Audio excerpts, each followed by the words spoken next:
Innal hamdalillah, segala puji dan puja kehadirat Allah. Nahmaduhu wa nasta'inuhu wa nastaghfiruh. Hanya kepadanya kita memuji, meminta pertolongan serta bertaubat dari dosa-dosa kita. Wa na'udzu billahi min syururi anfusina. Dan hanya kepada Allah pula kita meminta agar dijauhkan dari keburukan-keburukan diri kita. Wa min sayyiati a'malina, dan dari segala dosa yang pernah kita lakukan. May yahdihillahu fala mudhillalah. Barang siapa yang telah Allah berikan petunjuk maka tidak akan pernah sesat selamanya. Wa may yudlilhu fala hadiyalah, dan barang siapa yang telah Allah sesatkan maka tidak akan mendapatkan petunjuk selamanya. Allah mengingatkan dalam 3 ayat Al-Quran, ya ayyuhalladzina amanu taqullaha haqqa tuqatih wa la tamutunna illa wa antum muslimun. Hai sekalian orang-orang yang beriman, bertakwalah, hanya patuh dan tunduklah kepada satu-satunya pencipta segala sesuatunya, baik di langit, di bumi, di kedalaman lautan, terjangkau atau tidak terjangkau oleh mata kita, itu Allah. Sebenar-benar patuh dan tunduk, dan jangan kalian meninggal dunia kecuali dalam keadaan Islam.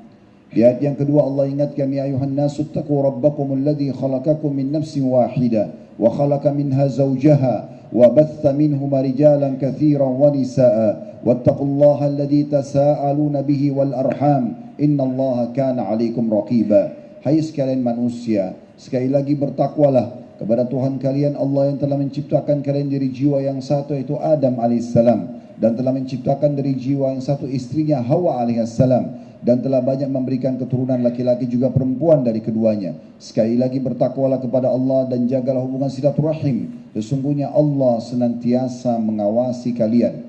Di ayat yang ketiga, alladzina amanu taqullaha wa qulu qawlan sadida yuslih lakum a'malakum wa yaghfir lakum dhunubakum wa may yuti'illaha wa rasulahu faqad faza fawzan 'azima. Hai sekalian orang-orang yang beriman, sekali lagi bertakwalah, patuh dan tunduklah kepada Allah dan ucapkan kalimat yang benar, jujurlah. Niscaya Dia akan memperbaiki amal-amal perbuatan kalian, mengampuni dosa-dosa kalian. Barang siapa yang mentaati Allah dan Rasulnya, sungguh dia telah mendapatkan kemenangan yang besar.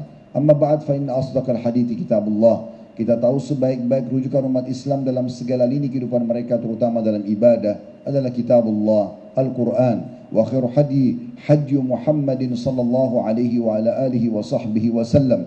Dan sebaik-baik petunjuk setelah Al-Quran adalah petunjuk Nabi besar Muhammad sallallahu alaihi wa ala alihi wa sahbihi wa sallam. Wa syarrul umuri muhdatsatuha, dan perbuatan yang buruk dalam ibadah yang tidak punya rujukan dari keduanya, Al-Quran dan Sunnah. Fa inna kulla muhdatsin bid'ah. Semua ibadah yang tidak punya rujukan dikenal dengan perbuatan dalam agama. Wa inna bid'atin dhalalah. Perbuatan baru bisa membawa pelakunya pada kekeliruan, dan kekeliruan akan membawa pelakunya ke dalam api neraka. Saudaraku seiman rahimani wa rahimakumullah. Pada kesempatan khutbah Jumat ini kita akan membahas salah satu yang menjadi ciri khas Rasulullah sallallahu alaihi wasallam. Beliau adalah orang yang sangat dermawan. Kedermawanannya sulit sekali untuk bisa dibayangkan, karena beliau sangat mencintai pemberian, bahkan mendahului orang lain daripada diri beliau sendiri. Dan kita sekarang berada di bulan Ramadan, di mana bulan yang memang dijadikan oleh Nabi SAW justru pelatihan buat diri beliau sendiri, sekaligus buat umatnya, agar kita bisa mendapatkan predikat kedermawanan itu. Disebutkan dalam sebuah riwayat yang sahih diriwayatkan oleh Imam Bukhari dari hadis Ibnu Abbas radhiyallahu anhuma, karena Rasulullah sallallahu alaihi wasallam ajwadun nas. Ketahuilah bahwasanya Rasulullah SAW adalah orang yang paling dermawan.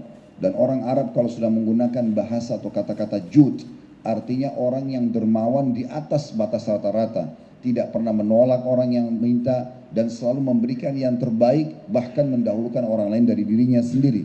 Wa kana ajwadu ma yakunu fi Ramadan, dan lebih dermawan lagi, lebih luar biasa lagi dalam berbagi dengan orang lain justru pada bulan Ramadan. Dan kita sekarang momentumnya di bulan Ramadan.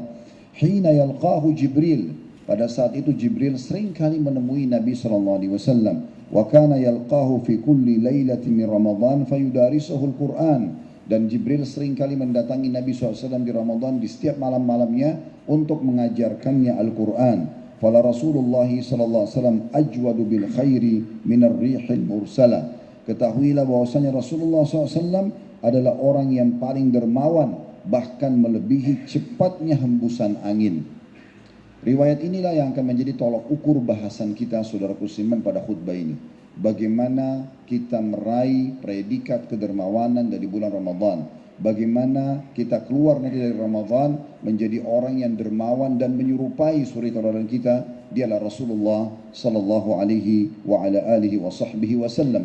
Dan dalam sebuah riwayat yang lain, riwayat Imam Bukhari Muslim juga, dikatakan dari hadis yang masyhur dari Anas bin Malik radhiyallahu anhu, karena Nabi sallallahu alaihi wasallam asyja'un nasi wa ajwadun nas.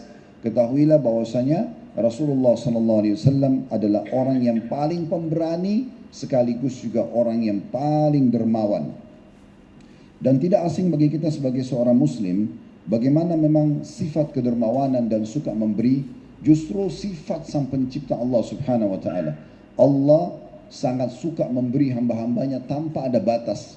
Oksigen yang kita hirup tanpa batas, air yang kita gunakan, bahkan dari semenjak kita lahir sampai sekarang, kalau mau dihitung nikmat Allah Subhanahu wa taala, kita tidak akan mampu menilainya dengan harta manusia. Makanya Allah mengatakan, wa in ta'uddu ni'matallahi la tuhsuha. Kalau kalian mau coba-coba hitung nikmatnya Allah, kalian tidak akan mampu, karena dermawannya Allah Subhanahu wa taala.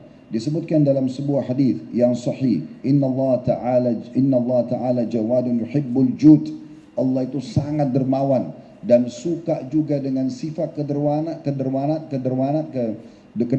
dan juga menyukai orang-orang yang dermawan. Wa yuhibbu ma'alil akhlaq wa yakruhu safsafaha. Dan dia sangat menyukai akhlak-akhlak yang baik dan membenci akhlak-akhlak yang buruk. Lebih dalam kita akan membahas masalah kedermawanan, sedekah, suka berbagi, makanan, pakaian, apa saja yang kira-kira kita bisa berikan kepada orang lain. Bahkan sampai pada tingkat ilmu, ide, saran, semua itu juga masuk dalam bahasan masalah kedermawanan. Kita coba dengarkan bagaimana para salafus saleh melihat kedermawanan dan sedekah itu sendiri. Dan ini bulan Ramadan, bulan pelatihan untuk itu. Disebutkan dari riwayat Umar radhiyallahu anhu, beliau mengatakan sesungguhnya amal-amal saleh itu saling berbangga-bangga. Dan sedekah akan berkata pada amal-amal soleh yang lain, saya adalah yang paling baik di antara kalian. Dinukil juga dari perkataan Abdul Aziz bin Umair rahimahullah, seorang salaf yang masyhur. Dia mengatakan solat itu akan menyampaikan kamu setengah perjalanan, sementara puasa akan menyampaikan dirimu ke pintu sang Raja Allah. Dan sedekah itu akan menyampaikan dirimu ke hadapan sang Raja. Jadi para salafus soleh tidak memandang sebelah mata masalah sedekah dan kedermawanan, tapi mereka memandang justru ini amal yang paling baik, amal yang bisa justru membantu dan menyempurnakan amal-amal yang lain. Begitu juga Ibnu Abil Ja'd berkata rahimahullah, sesungguhnya sedekah itu benar-benar bisa menghilangkan 70 pintu keburukan. Berapa banyak musibah, bala terselamatkan orang tidak tertimpa justru karena sedekahnya. Sampai Abdullah bin Abbas radhiyallahu anhu menjadikan sedekah sebagai penyebab doanya diterima. Dalam sebuah athar dikatakan, beliau berkata, kalau ada hajat-hajatku kepada Allah yang belum aku terima jawabannya, maka aku sengaja keluar bersedekah dengan harapan sedekah itu menjadi penyebab daripada doa-doaku diijabah oleh Allah Subhanahu wa taala. Yahya bin Mu'ad rahimahullah juga berkata, tidaklah saya mengetahui suatu biji yang bisa mengimbangi gunung dunia dari sisi balasan pahalanya seperti sedekah. Lalu kita lihat sekarang bagaimana pandangan para salaf, para sahabat, para tabi'in dalam sedekah itu. Kalau selama ini ada di antara kita, semoga saja tidak, tapi di antara kita misalnya persepsinya masih sama dengan orang kapitalis. Kapitalis itu berprinsip menabung adalah pangkal kaya. Sementara dalam agama kita, dalam Al-Quran dan Sunnah, justru sedekah pangkal kaya. Kira-kira saudaraku seiman, apakah akan ketemu konsep ini? Kalau yang satu menabung baru kaya, yang satu mengatakan sedekah baru kaya. 100% tidak akan pernah ketemu. Karena orang kalau berprinsip seperti kapitalis, taunya cuma menabung aja terus, tidak mau memberi pada orang lain, maka tentu dia tidak akan sedekah. Mustahil dia akan sedekah. Bahkan kita akan temukan orang-orang prinsip kapitalis ini pelit pada istrinya sendiri, pada suaminya, pada anaknya, bahkan pada dirinya sendiri. Kita akan temukan sulit sekali dia untuk mengganti pakaian baru, atau dia menggunakan kendaraan yang layak buat dia, atau dia beli tempat tinggal yang layak buat dia, walaupun tidak harus mubadzir. Tetapi Nabi SAW mengatakan kebahagiaan itu justru ada di 4. Yang pertama istri yang salihah, yang kedua rumah yang luas, yang ketiga kendaraan yang nyaman, dan yang keempat adalah tetangga yang baik.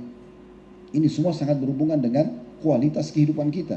Ada orang subhanallah, dia pelit dengan dirinya, maka dia pelit juga dengan istrinya, dengan anaknya, dengan segala macam. Bagaimana kita bisa meraih loyalitas orang lain tanpa loyalitas? Mustahil. Kalau kita ingin istri lebih cinta, lebih sayang, lebih patuh, anak-anak juga begitu, semuanya dari atasan ke bawahan juga, teman dengan temannya, tidak bisa kalau kita ingin loyalitas mereka muncul tanpa loyalitas dari kita. Dan loyalitas adalah sedekah. Bagaimana kita berbuat baik pada orang. Lihat bagaimana para salaf memandang masalah sedekah ini. Asy-Syu'bi, salah satu ulama rahimahullah di kalangan dulu berkata, barang siapa yang tidak memperlihatkan bahwa dirinya lebih butuh kepada ganjaran sedekah daripada seorang fakir yang butuh kepada sedekah tersebut, maka sungguh dia telah membatalkan sedekahnya itu. Jadi dalam pandangan Asy-Syu'bi rahimahullah, kalau anda mau tahu Syu'bi bisa di searching di Google, nanti akan tahu ini ulama salaf, ulama besar di masa itu. Beliau mengatakan justru seseorang itu pada saat mau sedekah, dia harus tanamkan dalam dirinya kalau dia lebih butuh dengan pahalanya daripada orang miskin yang akan menerima sedekah tersebut. Kita harus memahami, mengubah persepsi kita.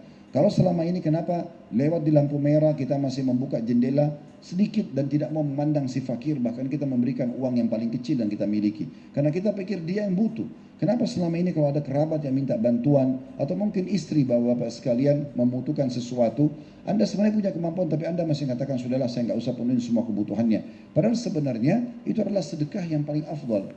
Kenapa kita tidak jadikan diri kita sebagai orang yang dermawan? Semuanya iya. Karena royalitas mendatangkan loyalitas seseorang. Maka pasti akan datang perhatian ekstra, pelayanan lebih ekstra justru karena kita baik dan kita ya melayani. Ada kejadian di masa Nabi SAW dalam riwayat yang sahih. Ada satu suku dari Madinah, kepala sukunya meninggal dunia. Lalu mereka sepakatlah dipilih satu kepala suku baru. Pada saat dipilih kepala suku baru ini, saudaraku seiman, Nabi SAW tanya kepada anggota-anggota suku itu, bagaimana kepala suku, siapa kepala suku kalian yang baru? Mereka sebutkan namanya, si Fulan. Lalu Nabi SAW tanya, bagaimana orangnya? Maka anggota suku itu mengatakan, orangnya berwibawa, orangnya tampan, orangnya pintar, tapi sayangnya pelit. Tidak mau berbagi. Dia tidak mau berbagi dengan orang-orang yang di bawah pimpinan dia. Apa yang terjadi? Kata Nabi SAW, penyakit jiwa apa yang lebih buruk daripada bakhil atau pelit itu? Berarti lawan daripada kedermawanan. Begitu juga Al-Laits ibn Sa'ad rahimahullah, seorang juga tabi'in yang sangat masyhur. Beliau mengatakan barang siapa yang telah mengambil dariku sebuah sedekah. Misalnya dia memberikan kepada fakir miskin, dia berikan kepada istri, berikan pada anak, siapa saja yang dia berikan pemberian dia, apapun sifatnya, maka hak dirinya ya, atas diriku lebih besar daripada hak diriku atas dirinya. Karena dia telah menerima apa yang telah aku korbankan kepada Allah. Kalau seandainya kata Al-Laits rahimahullah, ini prinsip dasar kaum salaf dulu dalam sedekah dan kedermawanan. Kalau saya berikan pada seseorang, orang miskin atau bukan orang miskin, yang saya berikan hadiah ataupun sedekah saya, dan dia mau terima, dia lebih pantas saya muliakan, lebih pantas saya hormatin daripada dia menghormati saya. Kenapa? Karena dia telah menerima apa yang saya sedekahkan di jalan Allah. Coba lihat saudaraku siman bagaimana mereka menanamkan prinsip dasar agar menjadi orang yang dermawan. Mereka tidak lagi melihat bahwasanya orang yang minta yang butuh, tapi mereka yang butuh terhadap pahala sedekahnya. Kita dalam Islam tidak dianjurkan melihat siapa yang menerima, tapi apa yang kita keluarkan. Karena target kita adalah sedekahnya, bukan target orang itu. Mau orang yang sama atau orang yang berbeda tidak penting bagi kita. Yang penting saya bisa bersedekah. Kira-kira bedanya apa saudaraku seiman? Orang yang sama dengan orang yang beda kalau minta. Tidak ada bedanya. Kalau kita esensinya adalah sedekahnya. Masalahnya kadang-kadang syaitan menggoda kita seakan-akan mengiyakan bisikan dia, kok orang ini lagi, kok orang ini lagi. Kalau orang yang itu memang kenapa? Tidak penting bagi kita. Orang gila pun pada saat mereka menerima sedekah kita, tetap Allah catat sebagai sebuah pahala, walaupun dia tidak tahu nilainya. Makanya dalam sebuah kisah yang nyata, Ar-Rabi' bin Hutsaim rahimahullah, seorang tabi'in yang sangat masyhur dengan keimanannya. Setiap kali orang di wilayah Irak dulu merasa imannya lemah, selalu datang ke Ar-Rabi' bin Hutsaim rahimahullah. Teman-teman bisa searching di Google, nanti Ar-Rabi' bin Hutsaim. Orang ini sangat luar biasa. Satu waktu, dia lagi makan, ya, dihidangkan makan oleh istrinya, dan istri membuatkan makanan yang mewah dan mahal yang pada saat itu namanya halwa. Maka pada saat dihidangkan dan beliau punya 2 orang murid yang sedang datang berkunjung, maka waktu baru mau makan saja halwa itu, karena sudah dipotong-potong, ini semacam kue yang sedikit agak padat, adonannya banyak dari jenis kacang-kacangan yang mahal. sudah dipotong-potong oleh istrinya. Waktu dia mau jangkau dengan tangannya bersama murid-muridnya, tiba-tiba ada yang ketuk pintu. Dan kebetulan yang bawa makanan halwa ini adalah anak kandungnya sendiri. Lalu dia kasih isyarat kepada anaknya, coba buka pintu. Lalu dibukalah pintu, ternyata depan pintu itu orang gila. Dan dia memberikan isyarat dengan tangannya minta makan. Bajunya berantakan, rambutnya acak-acakan, seperti orang gila. Biasa kita tahu bagaimana model mereka. Mereka tidak ngerti sebenarnya apa-apa karena kondisinya. Semoga Allah selamatkan kita dari kejadian seperti ini. Tapi subhanallah, waktu dia lihat orang gila minta makan, Rabi ibn Hutsaim nunjuk anaknya, suruh datang kembali dan ambil halwa ini, makanan yang mewah dan manis, kasih ke orang gila itu. Lalu kemudian anaknya datang karena patuh sebagai anak, diambil dibawa ke orang gila. Orang gilanya tidak tahu nilainya makanan tersebut. Dia bukan ambil satu potong, diambil semua satu sama wadahnya, dimakan sampai habis. Dalam kisah ini maaf, bahkan dikatakan air liur orang gila itu tumpah-tumpah di piring itu. Habis, dia lahap sekali makan, dihabisin semua. Lalu dia lempar piringnya, pergi nggak terima kasih. Maka anak Rabi ibn Hutsaim datang mengambil piring tersebut, kemudian kembali dari ke ayahnya. Sambil dia sedikit dongkol, dia marah. Dia mengatakan, wahai ayah, semoga Allah menjaga Anda. Tadi itu kan yang minta-minta orang gila.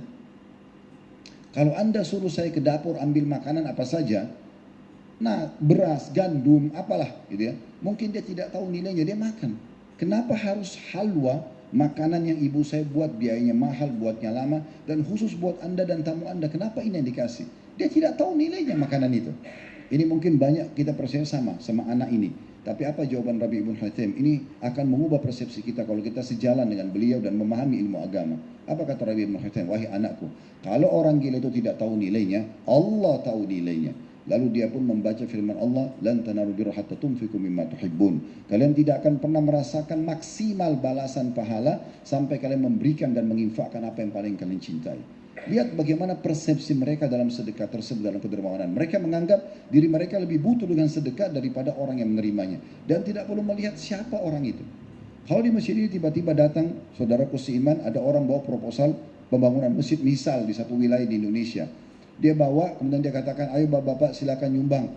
Ini masjid butuh 1 miliar misalnya. Lalu kita keroyokin lah, kita bangun masjid itu, kita sumbang semua, terkumpul 1 miliar. Lalu dia pergi.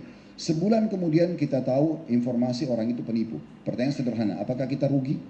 Demi Allah di mimbar ini saya sumpah kita tidak rugi teman-teman sekalian. Karena innamal a'malu binniyat. Semua dibalas dengan niatnya. Kita niat sedekah buat masjid, Allah kasih pahala walaupun masjid belum dibangun. Dan dia menipu, dia akan dihukum dengan niat penipuannya. Lalu apa alasan kita masih menolak orang yang minta? Kadang-kadang syaitan bisikin kita, itu orang masih mampu, itu orang mungkin pura-pura. Untuk apa kita negosiasi dengan syaitan dengan poin seperti ini? Tugas kita di saat datang peluang sedekah adalah eksekusi. Bagaimana kita mengejar pahalanya. Bisa saja itu adalah sedekah terakhir kita. Allahu a'lam, kita tidak tahu. Mungkin setelah kita meninggal dunia. Selanjutnya, kita lihat bagaimana Fudail bin Iyad rahimahullah. Ini orang ulama yang sangat masyhur. Kalau Anda searching juga namanya Fudail bin Iyad. Nama-nama tadi yang saya sebutkan, kalau teman-teman searching di Google, ini orang-orang salaf dulu. Kalangan tabi'in, tabi'in, orang-orang yang hidup di masa dulu yang memang mengenal generasi lebih dekat dengan Nabi SAW. Dia mengatakan pada saat dia membagi-bagi sedekahnya, dari orang-orang yang sudah terima sedekahnya pergi, sambil senyum lebar. Lalu dia mengatakan, lihatlah mereka itu, ditunjuk orang-orang yang sudah bawa sedekahnya, telah membawa perbekalanku menuju ke akhirat tanpa diupah sedikit pun, hingga mereka meletakkannya di atas timbangan di hadapan Allah Subhanahu wa taala. Jadi cara memandangnya Fudail bin Iyad adalah pada saat dia sudah kasih orang makanan, pakaian, uang misalnya, maka dia bilang sama dirinya sendiri dan murid-murid di sekitarnya, lihat orang-orang itu. Mereka membawa bekal-bekalku ini semua nilainya misalnya Rp1.000.000, baju misalnya kita kasih 3 lembar, sepatu mungkin 2 pasang, misal contoh. Maka dia mengatakan, lihat orang-orang itu membawa semua itu, bekal-bekal itu ketimbangan amal tanpa diupah. Kok bisa dia bilang tanpa diupah? Karena memang orang yang menerima sedekah kita, saudaraku seiman, akan bisa menikmati memang. Dia nikmatin uang itu, misalnya dia bayar utangnya, dia biaya anaknya sekolah, dia pakai baju itu, dia pakai sepatu itu, selesai. Habis itu habis. Tapi nilainya di sisi Allah SWT tidak habis. Itu akan dibawa ke timbangan amal, walaupun orang itu sudah habis menggunakannya. Begitu persepsi mereka memandangnya, maka dia pun merasa senang dengan itu. Abu Hatim rahimahullah, seorang juga ulama tabi'in yang masyhur mengatakan, sungguh ya beliau mengatakan bakhil itu pelit untuk diri sendiri, untuk orang lain, selalu perhitungan, tidak, penolakannya jauh lebih banyak daripada dia memberi. Bakhil itu adalah sebuah pohon di neraka yang ranting-rantingnya ada di dunia. Maka barang siapa yang bergelantungan dengan ranting-rantingnya, niscaya ia akan membawanya ke dalam neraka. Dan ketahuilah, kedermawanan sebuah pohon di surga yang ranting-rantingnya ada di dunia. Siapa yang bergelantungan pada ranting-rantingnya, maka niscaya akan membawanya ke surga. Dan ketahuilah, surga tempatnya orang-orang dermawan. Memang tempat orang dermawan, orang pelit tidak akan masuk surga. Ya. Makanya Imam Az-Zahabi rahimahullah, salah satu ulama masyhur, Anda juga bisa searching Imam Az-Zahabi. Beliau punya buku banyak sekali, diantaranya buku Al-Kabair, dosa-dosa besar. Dan beliau masukkan dalam kategori dosa besar pelit. Ya, karena terlalu banyak dalil yang menyebutkan tentang larangan, ancaman dalam Al-Quran dan juga hadits Nabi SAW tentang masalah pelit. Jadi ini betul-betul poin yang harus kita sadari. Dan dikatakan juga bahwasanya orang-orang soleh terdahulu, kalau kedatangan seorang fakir, ini mungkin bunuh terapi ya untuk melakukan ini. Kalau kedatangan orang fakir, maka dimulai dengan senyuman yang lebar. Seraya menyambut fakir tersebut mengatakan, selamat datang wahai orang yang hadir untuk membawakan perbekalan kami kepada Rob kami. Jadi mereka senyum, mereka gembira justru karena orang-orang miskin ini ada. Karena tanpa mereka, kira-kira bagaimana caranya membawa harta kita itu ketimbangan amal? Itu nggak mungkin. Saudaraku seiman, terlalu banyak dalil-dalil dalam Al-Quran dan Sunnah yang memerintahkan kita jadi dermawan. Izinkan saya menyampaikan dengan sedikit agak cepat karena khutbah Jumat beberapa keutamaan yang Anda bisa dapatkan. Namun sebelumnya, Nabi SAW memang memerintahkan kita untuk menjadi dermawan. Dan itu perintah untuk seluruh umat Islam, tidak terkecuali. Dari suku manapun, laki-laki dan perempuan.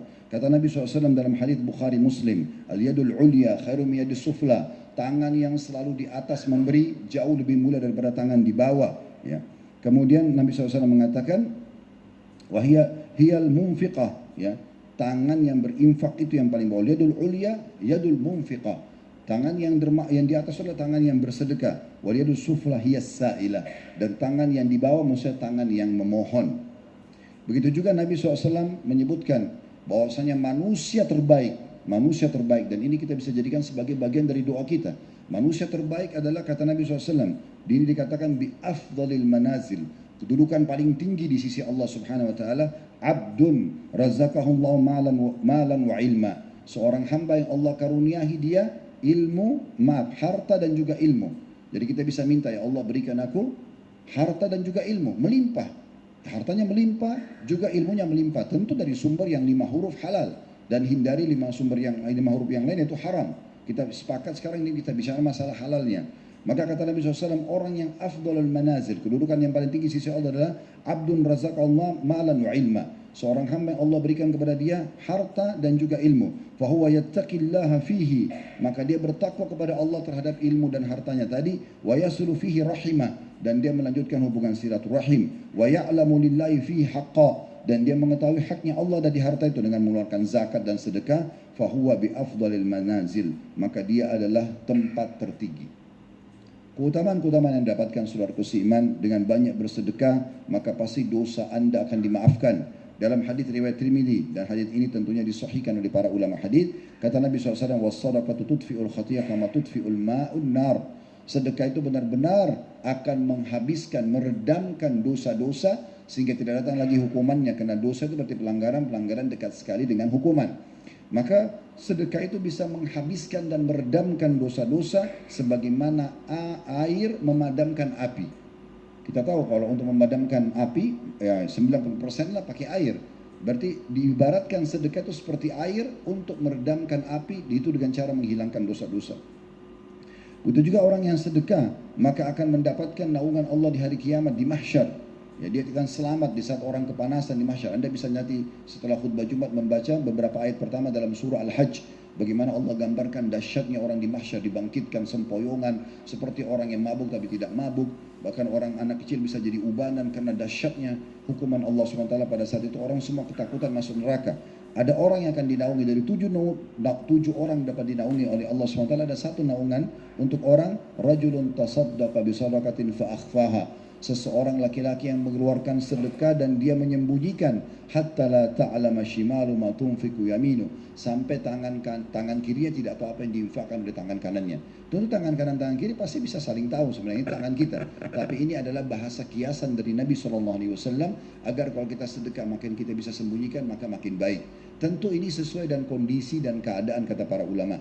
Kalau kita sedang misal lagi di rumah, lagi santai, lagi di kantor, terus tiba-tiba ada yang WA dan minta bantuan, lalu kita transfer diam-diam. Udah itu berarti tersembunyi, gak usah diekspos ke orang, gak usah diangkat di media, di status segala macam. Tapi kalau kotak amal di masjid, ada orang miskin lagi minta di pinggir jalan, lagi ada misalnya informasi di instansi seperti ini, ayo ada pembangunan masjid kita sama-sama nyumbang yuk, di depan umum tidak masalah kita sumbang depan umum. Jadi kita harus bedakan ya, kita harus bisa pilih ini ya, atau meletakkan pada tempatnya. Di masa Nabi SAW ada sedekah yang tersembunyi, ada sedekah yang terang-terangan. Di saat akan dikumandangkan jihad, Nabi SAW mengatakan, ayo jihad, siapa yang mau menyumbang? Maka sahabat datang dan pada menyumbang di depan umum. Nah, itu tidak salah. Jangan sampai juga syaitan bermain di benak kita seakan-akan kalau kita sedekah depan umum nanti kita riya. Riya itu hanya bisikan syaitan yang bisa kita tolak tentunya. Tinggal kita tidak iyakan maka kita akan selamat dari riya tersebut. Orang kena riya kalau dia mengikuti bisikan syaitan itu. Sedekah juga akan memperbanyak harta. Lalu apa yang kita khawatirkan? Kalau betul-betul akan memperbanyak harta. Sebagaimana Allah berfirman dalam Al-Quran, ya, wa ma anfaqtum min syai'in fahuwa yukhlifu. Apapun yang kalian infakkan kata Allah, maka Allah akan ganti. Juga kata Nabi SAW dalam hadis riwayat Muslim, ma naqasat sadaqatu min mal wa ma zadallahu 'abdan bi afin illa izza. Tidak akan pernah berkurang harta seorang hamba karena sedekah, tapi bertambah terus. Sedekah itu justru menjadi sumber kekayaan. Kita kayak sedang investasi di jalan Allah Subhanahu wa taala dan tidak akan menambah dari sifat maaf atau pemaaf seorang hamba kecuali kemuliaan. Allah juga melipat gandakan balasan bagi orang-orang yang suka sedekah. Dalam surah Hadid ayat 18 Allah mengatakan innal musaddiqina wal musaddiqat wa aqradullaha qardan hasanan yudha'afu lahum wa lahum ajrun karim. Sesungguhnya orang-orang yang bersedekah baik dari kalangan laki-laki maupun perempuan dan meminjamkan kepada Allah pinjaman yang baik, maksudnya dia bersedekah di jalan Allah, niscaya akan dilipat gandakan ganjaran bagi mereka dan bagi mereka pahala yang melimpah, dijamin masuk surga selanjutnya. Orang bersedekah jamin masuk surga. Sebagaimana sabda Nabi SAW, man anfaqa zawjaini fisabilillah, ya. Siapa yang bersedekah dua pasang harta di jalan Allah, kayak misalnya kambing atau domba atau sapi atau unta sepasang jantan dan disumbangkan di jalan Allah sehingga bisa dikembangkan gitu. Nudiya fil jannati ya Abdullah hadza khair. Dia akan dipanggil dari surga, dikatakan wahai hamba Allah ini adalah kebaikan. Begitu juga sedekah bisa menyembuhkan penyakit. Disebutkan dalam hadits Baihaqi, kata Nabi SAW, dawu mardakum bis sadaqah. Obatilah orang yang sakit dan terkena dengan sedekah. Anda sakit, yang paling pertama kalau dalam hadits ini bukan ke dokter, tapi bagaimana kita cari orang miskin kita sedekah. Baik dulu kita atau buat orang-orang lain yang kita ketahui, kita bisa sedekah dengan niat untuk kesembuhannya. Nabi SAW bilang begitu, obati orang yang sakit dan terkena dengan sedekah. Dan terlalu banyak orang, kisah-kisah nyata, kami sudah angkat di playlist YouTube kami, ceramah tentang keajaiban sedekah. Di situ ada banyak contoh-contoh orang yang sembuh dari kanker, dari tumor, keluar dari permasalahan rumah tangganya, dan segala macam hal justru karena dia sedekah. Begitu juga sedekah sebagai bukti keimanan. Sebagaimana sabda Nabi SAW dalam hadis riwayat Muslim, wassadaqatu burhan, dan sedekah adalah bukti nyata terhadap iman seseorang. Karena untuk mengeluarkan apa yang kita sukai, apalagi mendahulukan orang lain, itu butuh keimanan. Maka itu adalah bukti keimanan seseorang. Sedekah juga saudara beriman akan menyelamatkan dari panasnya kuburan atau siksa kuburan itu sendiri. Dalam sebuah hadis yang diriwayatkan Tabarani dan disahihkan oleh para ulama hadis, kata Nabi SAW, inna sadaqatu la tudfi an ahliha harrul kubur. Sesungguhnya sedekah itu betul-betul memadamkan api siksaan yang ada di dalam kubur. Orang-orang yang suka berdagang, misalnya bapak-bapak mungkin hadir ada yang berdagang misalnya, cara yang terbaik efektif untuk membuat dagangan kita itu tidak membuat kita tamak terhadap dunia atau bahkan kita mengambil hak orang lain, rutinkan sedekah. Ini saran dari Rasulullah SAW. Beliau bersabda, ya ma'syarat tujjar, wahai orang-orang yang berdagang atau para saudagar, inna syaitana wal ithma yahdaranil bai'. Ketahuilah sungguhnya syaitan dan dosa-dosa itu sangat dekat dengan transaksi jual beli. Fashubu bai'akum bis sadaqah. Oleh karena itu, hiasi jual beli kalian dengan rutin bersedekah. Dan tentu kalau kita ingin bahas terlalu banyak sekali tentang keutamaan-keutamaan sedekah, tapi saya ingin tutup dengan poin penting. Di antara sedekah yang paling afdal di Ramadan ini, karena Ramadan adalah sedekah yang paling afdal, sebagaimana sabda Nabi SAW, afdalu sadaqatu sadaqatu fi Ramadan. Sedekah yang paling afdal, sedekah yang dikeluarkan di bulan Ramadan. Maka saya kalau bertanya ke saudaraku seiman semua hadir di sini sebagai penutupan khutbah kita, maukah Anda puasa Ramadan ini anggaplah kita 30 hari puasa? Maukah Anda dapat pahala 30 puasa tapi ditambah 30 yang lain? Artinya jadi 60 hari puasa, padahal cuma 30 hari kita puasa. Puasa yang sama aja kita kerjakan, tapi kita bisa dapat double, 60 pahala. Mau enggak 90 pahala? Mau enggak 120 pahala? Mau enggak 150 pahala? Kelipatan 30. Saya yakin kita langsung bisa jawab, iya, siapa yang tidak mau? Puasanya sama, yang kita kerahkan energi, luangkan waktu, semua sama kayak sekarang. Tapi pahalanya berlipat-lipat. Maka jawaban tentu mau. Maka coba terapkan sedekah ini dengan cara membuka puasakan orang lain. Tidak asing bagi kita bagaimana sabda Nabi SAW, man fattara sha'ima, siapa yang buka puasakan orang yang sedang puasa, kana lau mithlu ajrihi, maka sama pahala dengan orang yang dibuka puasakan, ghaira annahu la yanqusu min ajri sha'imi syai'a, tetapi tidak akan dikurangi dari pahala orang yang sedang kita buka puasakan. Satu dus air mineral, saudaraku seiman, itu kita sudah tidak asing harganya antara 20.000 sampai 40.000 rupiah. Isinya 48 gelas air. Kenapa kita nggak maksimalkan ini aja? Ini tidak terlalu besar biayanya, kecil sekali. Mungkin bahkan biasa cuma biaya orang beli gorengan di pinggir jalan atau mungkin isi sedikit bahan bakar kendaraannya gitu ya.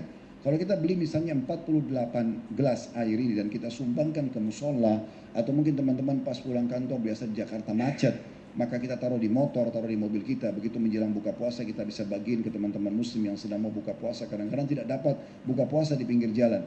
Kalau Anda bagi 48 gelas ini di musola atau di mana saja, maka pada hari itu Anda punya 49 pahala puasa. Anda sendiri dengan 48 yang lain, modalnya cuma 20 sampai 40 ribu rupiah. Kalau kita keluarkan setiap hari satu dus, berarti 49 puasa dikali 30. Berapa ribu pahala yang bisa kita dapatkan dari masalah ini? Kalau ada pun orang mengatakan misalnya, ya udahlah, saya miskin, saya nggak punya untuk buka puasain orang, walaupun sebenarnya Anda pasti mampu. Maka kalau orang bisa bilang saya tidak bisa, biasanya orang miskin itu buka puasanya di mana? Di masjid. Baik, minimal bantu marubut masjid untuk menata kurmanya, menata airnya, minimal. Kita cuma menata saja berarti kita sudah terlibat dalam masalah itu. Kalaupun orang itu masih tidak mau juga, tapi luar biasa kalau saran terakhir ini tidak mau diterima, maka orang ini betul-betul tidak ingin pahala sebenarnya. Kalau dia betul-betul tidak mau pun bantu marubut masjid, tidak mau cari pahala dengan itu, sementara dia tidak punya harta, maka dia duduk manis saja untuk buka puasa. Minimal dia tukar dengan temannya di sebelah.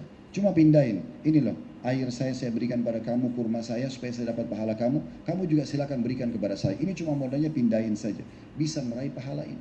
Maka teman-teman sekalian, bersifatlah dermawan. Mulailah dengan diri kita sendiri. Tidak ada namanya mubadzir kalau kita memberikan untuk diri kita dan juga keluarga kita dan siapapun, selama itu adalah kebutuhan dan bukan kita berlebihan, apalagi bukan pada maksiat kepada Allah Subhanahu wa taala.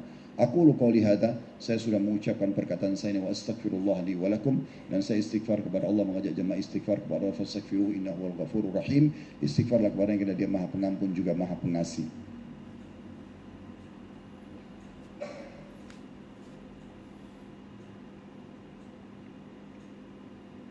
Alhamdulillah, wassalatu wassalamu ala rasulillah. Segala puji dan puja kehadirat Allah Subhanahu wa taala, juga salawat dan taslim kepada Nabi besar Muhammad sallallahu alaihi wa ala alihi wa sahbihi wasallam.